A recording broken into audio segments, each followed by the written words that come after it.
God kveld og hjertelig velkommen til Cinemateket. Velkommen til en helg som dedikert til italiensk film og italiensk filmmusikk. En helg også for både øyne og ører.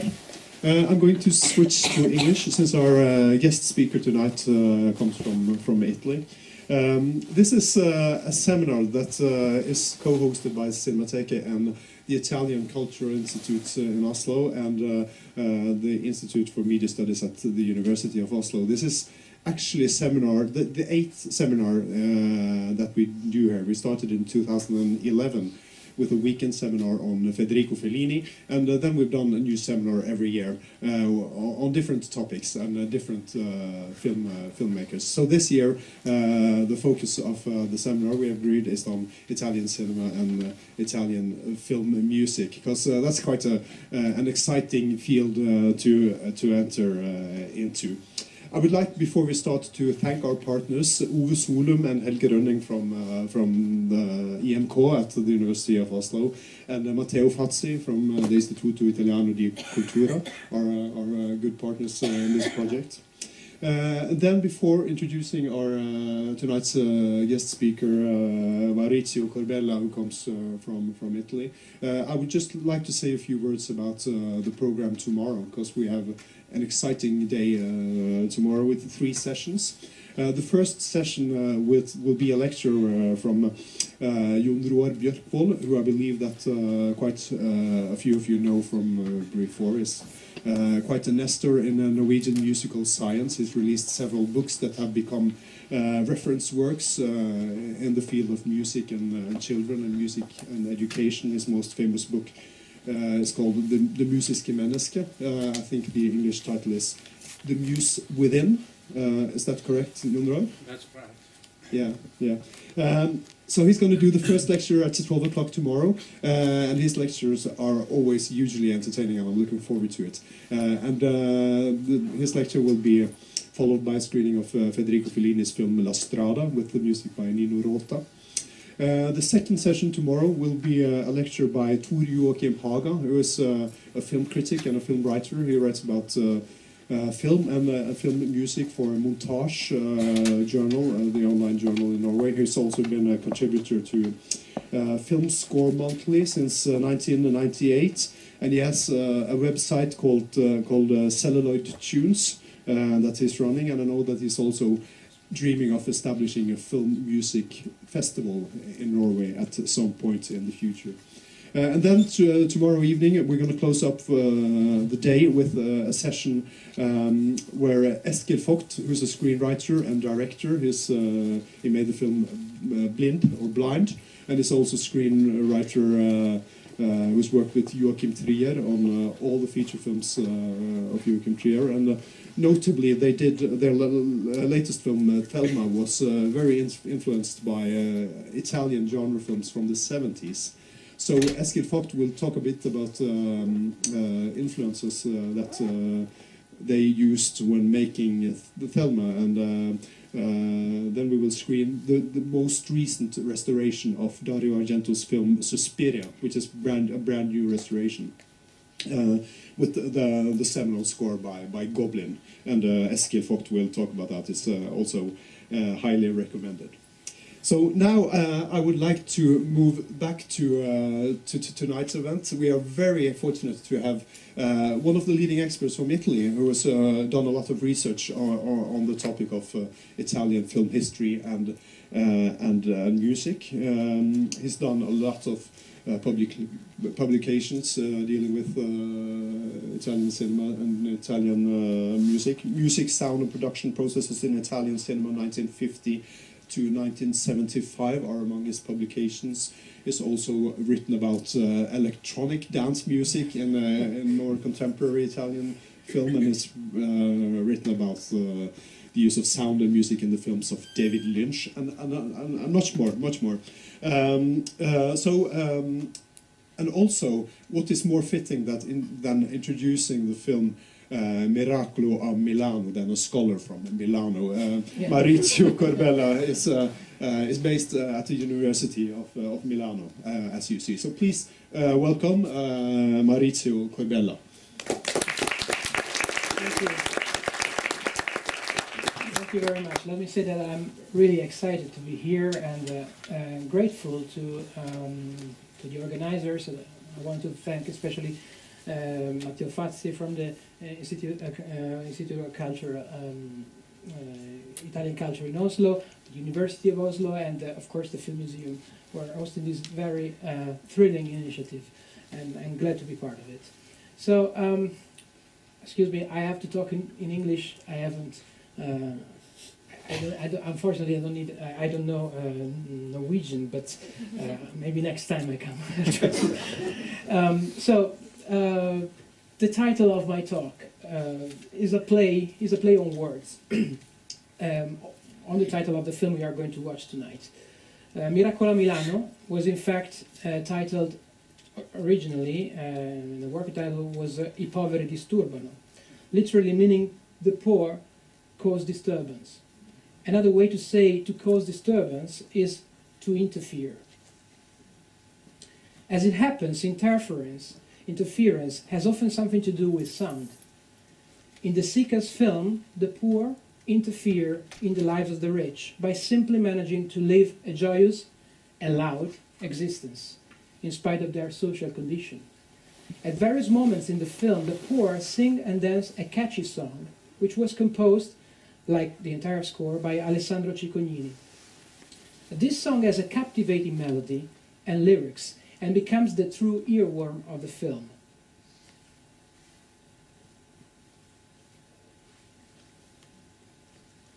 Is this there? We don't hear it, so wait a second, because maybe this could be a problem for the rest of them. Huh, strange. We don't hear it now, but we were gonna hear it later.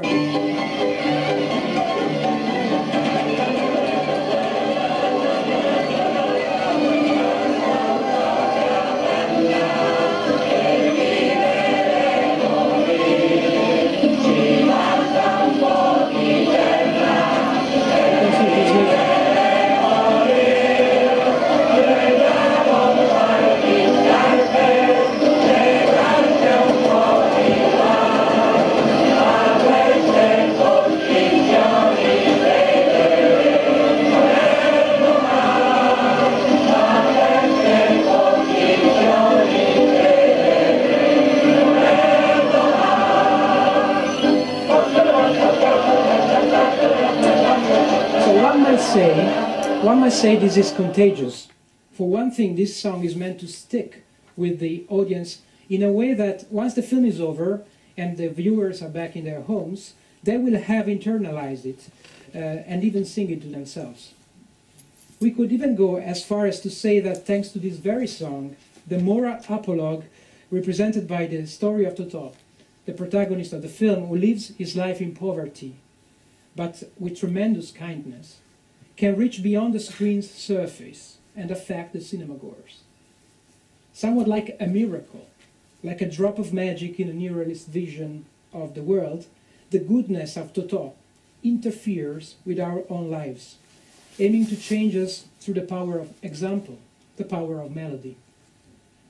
In this sense, music plays a miraculous role in Miracolo Milano, as the means through which the protagonists exercise and transcend their everyday existence and access a fantastical dimension beyond the real world. Not by chance, the final and most memorable scene of the film, which I will not anticipate so as not to spoil it, is sustained by this very song.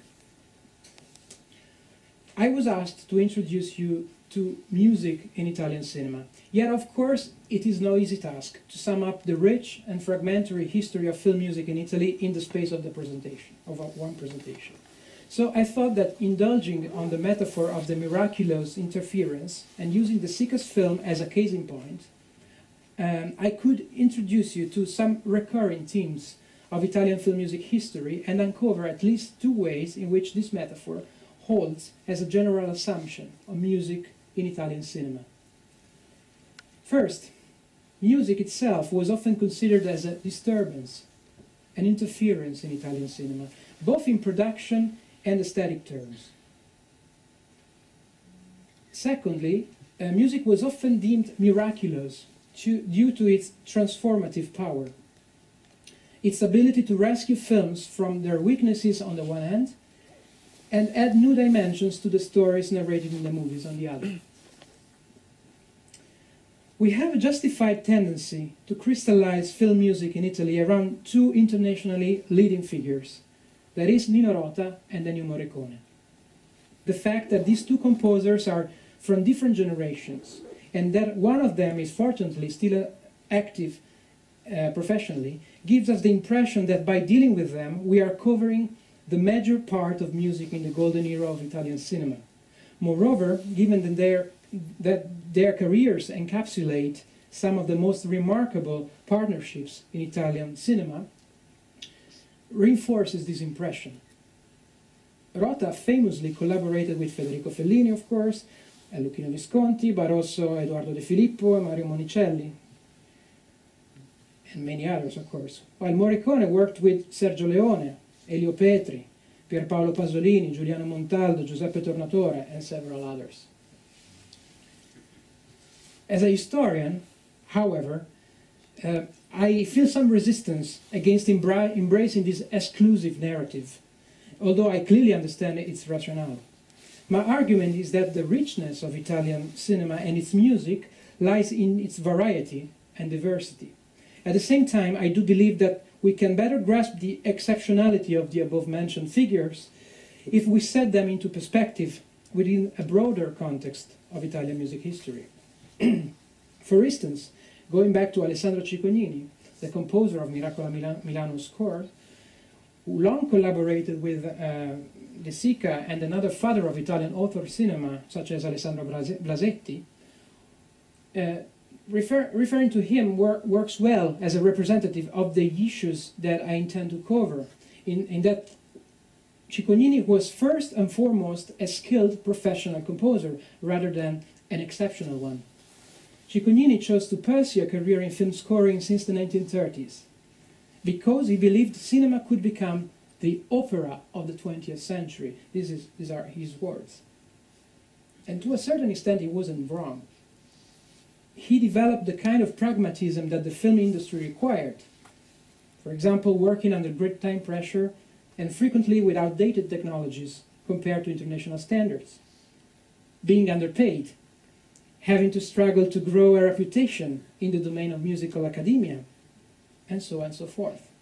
At the same time, Ciccognini was not devoid of a vision, a personal aesthetics, which he condensed in his own film scores.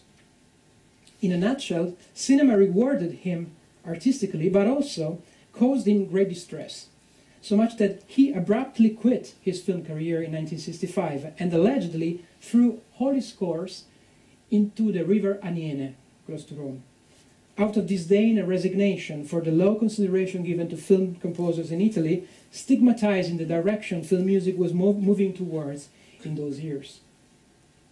Ciccognini impersonates three features that I wish to propose to you as relevant to Italian film music. First, the sensitivity for contemporary folk and popular music styles, especially song. Second, the troubled relationship with academic composition that most film composers experienced in Italy. And third, the link to, and in a sense, the burden of the Italian operatic tradition. If we were to test every composer I will mention in my talk against the backdrop of these three threads, we would obtain a surprisingly coherent array of nuances, which informs the transformation processes Italian film music went through during its entire history. So let's start with the first. It may sound like a cliché that the Italian character is represented by the act of singing, no matter what, and in spite of any odds. Yet, clichés always have some truth to them. Songs have been a constant feature of Italian cinema, including the most recent productions. The first distributed sound film in Italy in 1930 was significantly titled La canzone dell'amore, the song of love. A quick glance at Italian film production during the fascist era reveals that the number of songs in films was remarkable, and this number did not decrease during the war and after the war. Still in the 1960s, one of the most popular film genres was the musicarello, a powerful showcase for teenage pop stars such as Adriano Celentano, Gianni Morandi, Mina, and several others. Even contemporary Italian cinema is deeply affected by songs, to the point that many film titles coincide with songs, either originally composed for a movie or rehashed to serve a film's dramaturgy. I'll just give you a few recent examples. Consider, for example, Io che amo solo te, from a famous song by Sergio Endrigo. Or Paolo Virzis' La prima cosa bella, from the homonymous evergreen by Nicola Di Bari. Or Nessuno mi può giudicare, from the classic song by Caterina Caselli. None of these films, by the way, is a musical film. They do use songs, though, as narrative, dramatic and emotional triggers. When a song so vividly intertwines with a film, the convergence of these two media tends to conjure up values that are especially meaningful within the culture they belong to.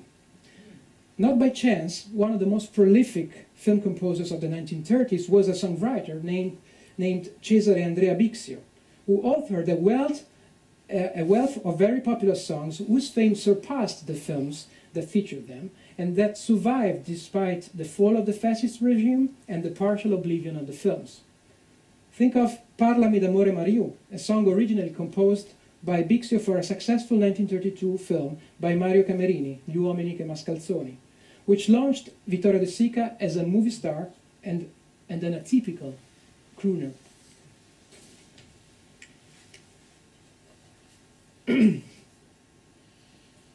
The way the song is presented in this clip, in the clip, let me show you the clip, and then we maybe talk about the way it is presented, so it's clearer for everybody.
The way the song is presented in this clip reveals some interesting traits. De Sica's character, Bruno, is hanging out with his date, Mariuccia, at a recreational center on Lake Como's shore. Someone puts a coin in a mechanical piano, an early jukebox-like device, and Bixio's song starts. Bruno recognizes the tune and starts singing along while dancing with Mariuccia, although he clearly does not remember all the words. The love song, whose main verse addresses a woman named Mariuccia, is thus presented as a famous pop tune, although it was actually composed for the movie.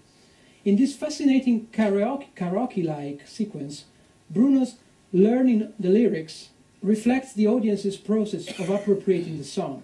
Today, this song is so popular that almost every Italian of my generation would recognize its motif. Speaking of the transformative power of song in film, I cannot think of a better example than the final sequence of Fellini's Le notti di Cabiria. In this famous sequence, the character of Cabiria, Giulietta Masina, wanders aimlessly through the night after having been scammed by the man she thought she was going to marry. A group of partying youngsters starts playing a tune with folk instruments and start dancing around her. At this point in the film, the tune has become familiar to the audience. In fact, it recalls a song titled La Rillira, which was sung moments before in the movie. This song, by Nino Rota, who wrote the whole film score, is a typical example of Italian film composers' ability to camouflage their own writing style in the guise of a traditional folk song. In the sequence we're going to watch, we witness the gradual transformative effect the song has on the protagonist.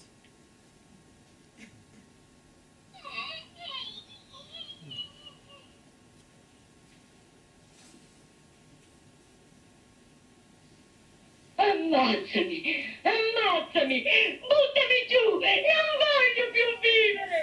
Basta, basta, non voglio più vivere. Ammazzami, buttami giù, non voglio. Vieni, vieni, buttami giù, buttami giù. Lo vedi che non voglio farti niente? Non voglio più vivere! Non voglio più vivere! Ammazzami! Ammazzami! Non voglio più vivere! Ammazzami! Non voglio più vivere! Non voglio più vivere! Ammazzami!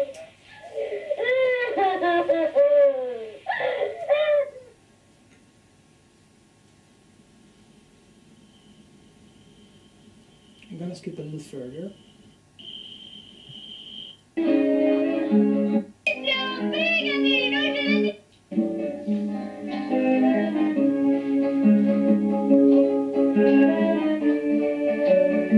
Maurizio, sbrigati, noi ce ne andiamo!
Cabiria's initial misery transforms into a mixed emotion, signifying her acceptance of life despite what she has experienced.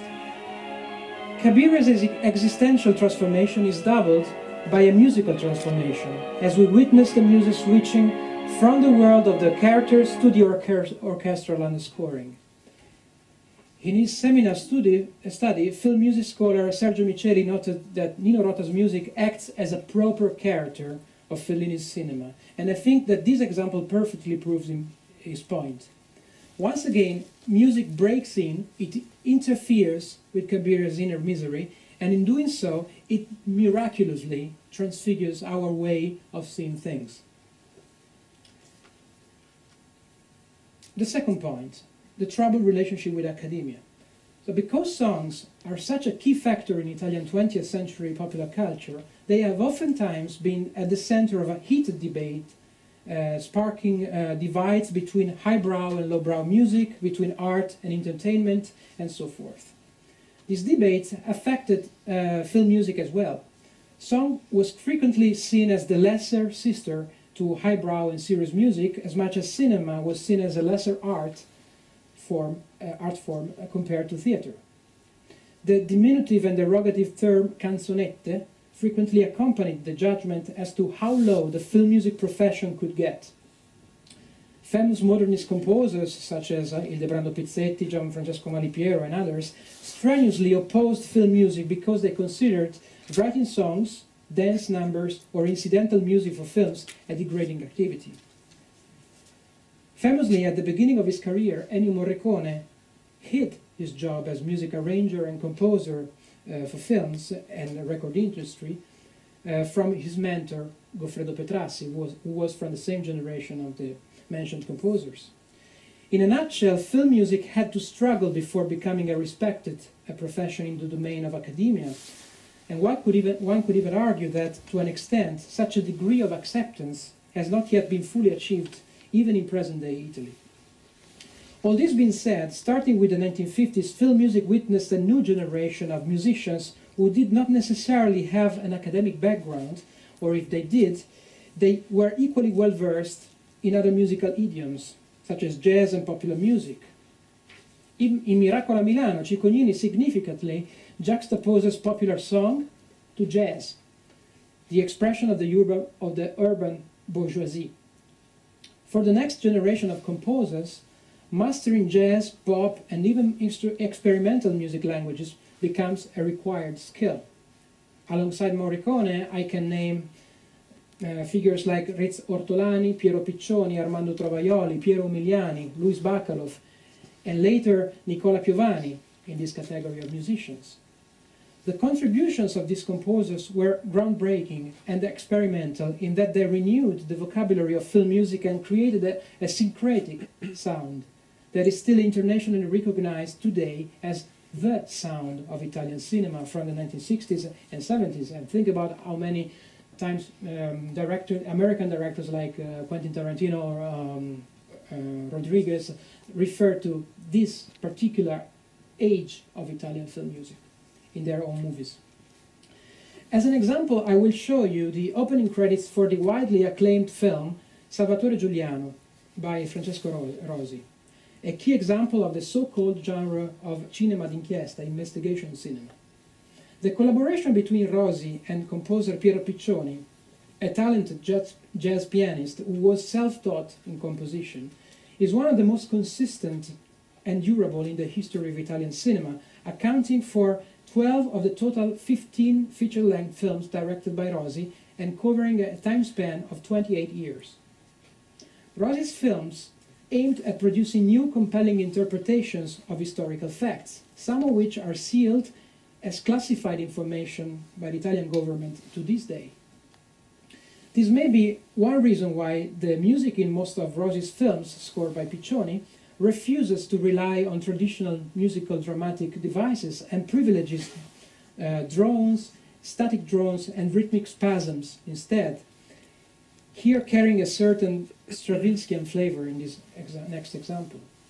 Piccioni's music summons the spectators as witnesses to an impenetrable and deliberately confusing sequence of facts, one that demands active engagement to generate possible truth. This is a phrase by Rosi himself.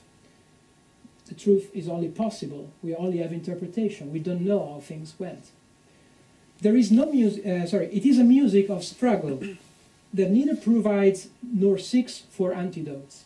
There is no musical development in a traditional sense because the narrated facts are buried in the country's past and are known to the audience only through official and mostly blatantly tendentious accounts. So no building of tension and relief patterns in conventional terms, no emotional empathy are demanded from a musical standpoint. The music cannot produce catharsis, nor does it aim to. Rather, like an impenetrable wall of sound, it gives sonic manifestation to the curtain separating the audience from the truth.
In a previous project for this film, he didn't think about.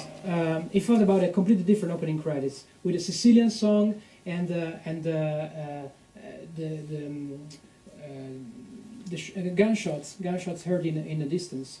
And here in the final decision, he opts for black screen and this kind of music, which is really a wall, like we can't see further. The third and last point, the influence and the burden of opera. As a cultural legacy, Italian opera plays an inescapable role in the history of cinema as a whole, in the history of cinema as a whole, not just in film music. Film composers were, in any case, the ones whose task was to interpret the demands of film directors, some of whom had a deeply rooted, almost innate knowledge of opera. De Sica was famously fond of Puccini's music, for example, and it is not difficult to understand why the finale of the film of The Bicycle Thief was said to bear reminiscences with Tosca. Cicognini is able to carve a personal dimension into this quasi-Puccinian page.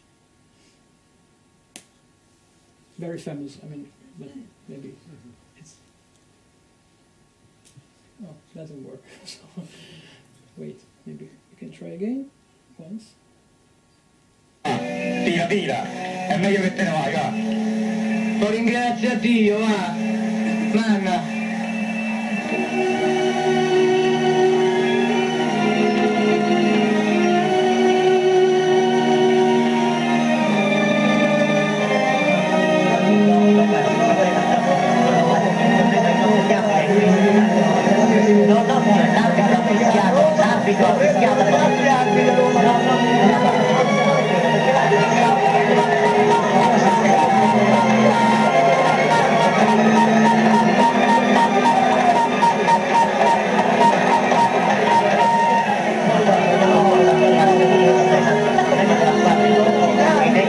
No.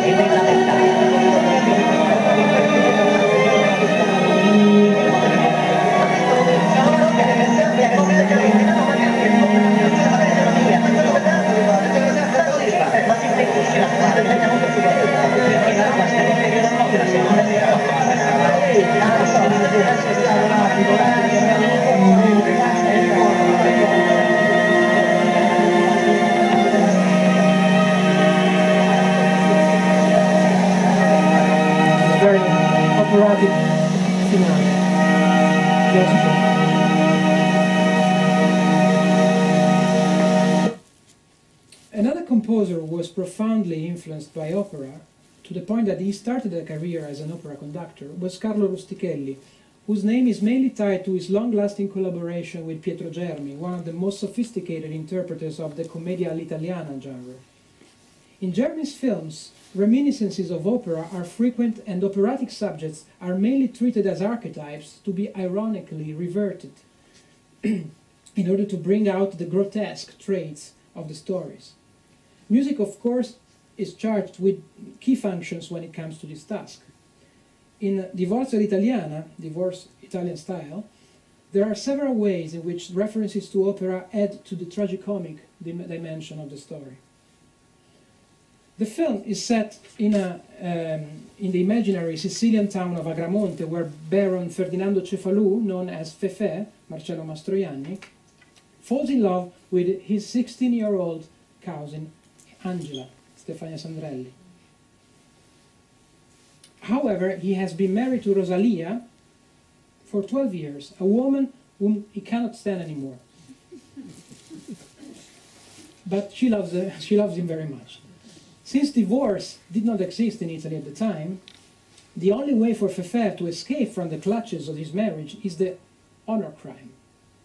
He desperately sets out to find a lover for his wife so that he catch them together, kill them, and take advantage of the legal recognition of the honor motive, which would allow him to serve a reduced spell in prison and finally enable him to marry his beloved.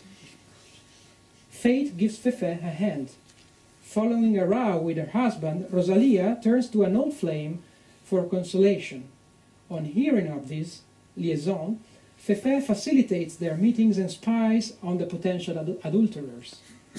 In the next clip, Fefè does not seem able to work up the courage to carry out the murder of his wife, but he is anticipated by Immacolata, the wife or Rosalia's lover, who kills her husband to save her own honor.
Ho vendicato il mio onore. Ma è il mio!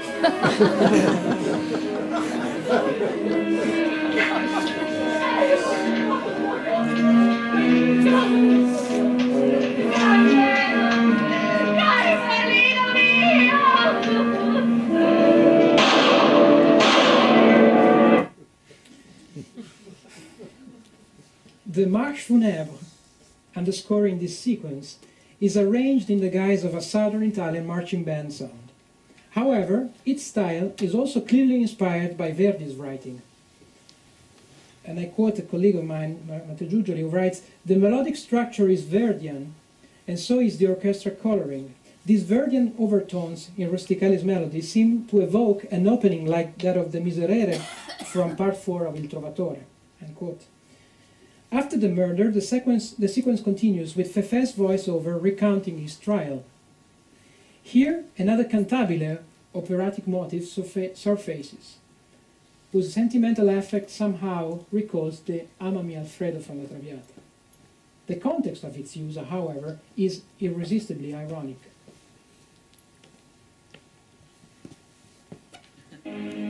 Poco da dire sul processo. Tutto si svolse pressappoco come io avevo previsto. Signori della corte! L'avvocato De Marzi fu molto brillante, appassionato e sarcastico, commovente e commosso. Percorse con agile sicurezza tutta la tastiera degli affetti e dei sentimenti. Non arrivò a parlare delle sante crociate, ma chiamò in causa Otello e compare Turitto. C'era la mamma che piangeva, poverina. E beh sì, ero quasi commosso anch'io.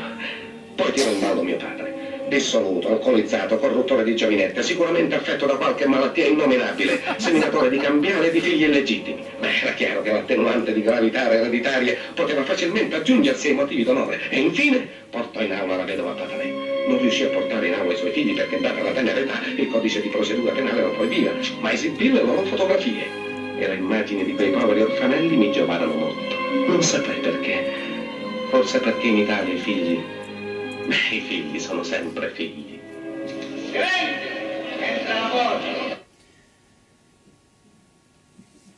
So I would like to conclude with a classical example, which in my opinion is capable to draw together the various threads we have dealt with: the singing character, the relationship with academia, and the link to opera. I am talking about Gilles' memorable entrance in Sergio Leone's Once Upon a Time in the West. For good reason, this sequence has become a textbook example for filmmakers and film musicians. An anecdote says that Stanley Kubrick called Leone on the phone and asked him how he managed to obtain such a tight synchronization between the score and the camera movements, the editing, and the actors' actions. Leone candidly replied that he simply had Morricone compose the music in advance, and then he played it on set.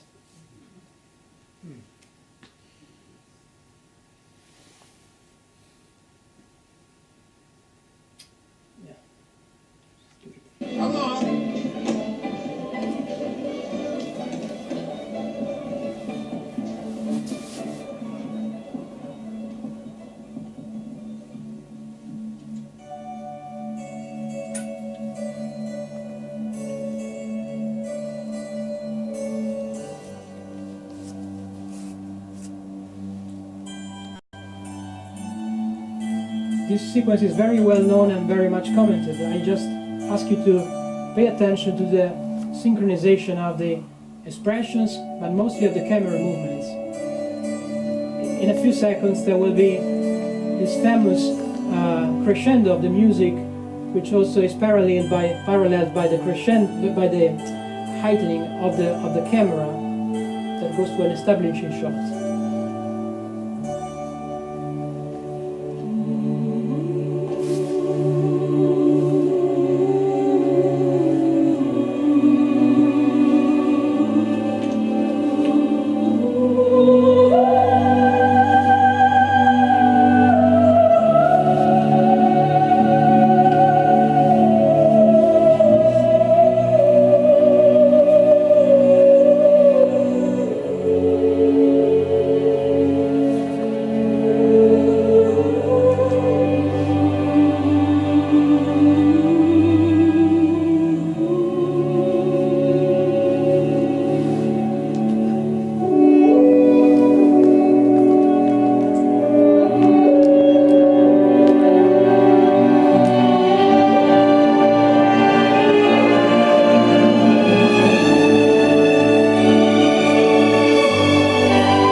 What I wish to stress one last time is the sense of an operatic, highly choreographed spectacle, almost like a theatrical curtains that opens on the location, and at the same time, the seamlessness with which the music and the moving images flow. The natural singing character emerging from this scene, epitomized by the voice of Eda dell'Orso, transports us into a fantastical dimension. It is a wordless audiovisual gesture that best expresses the film's title, Once Upon a Time. We are back where we started. In a 1959 essay, Alessandro Ceccognini used some fascinating words to describe the function of music in cinema. And I'm reading now what he wrote. We must acknowledge that the presence of music, even when it is not discursive, but is limited to a few isolated sounds, always produces a magical sensation of unreality. Let us remember that in the exceptional moments of life, we exclaim, I can't believe what I'm seeing, I must be dreaming. Where reality drifts apart, the world of fantasy draws near, and music is indeed the language of fantasy. And then he continues, it's true that neorealist cinema aims to show us the world as it is in its naked everyday reality, but it's also true that in neorealism's emotional content lies the seed of the world as it should become tomorrow. The world of the future is, just like the world of the past, a world of fantasy, hence a poetic world. The past, the historical film, is re-evocation. The future, neorealist film, is hope. The miracle postulated in the seeker's film can probably only take place in the dark room where light beams and sound waves combine to set up this powerful illusion that we call cinema. True, the world out there is different. Yet once the miracle happens, no matter how fictional, we do experience it. It's there for us. It's real. The moment we realize it, the moment we let the dreamy substance and materiality of cinema interfere with our own lives, that's when we get our chance to change ourselves and the world we live in. It may be a utopia, but there was a moment in which cinema firmly believed this would be possible. Thank you.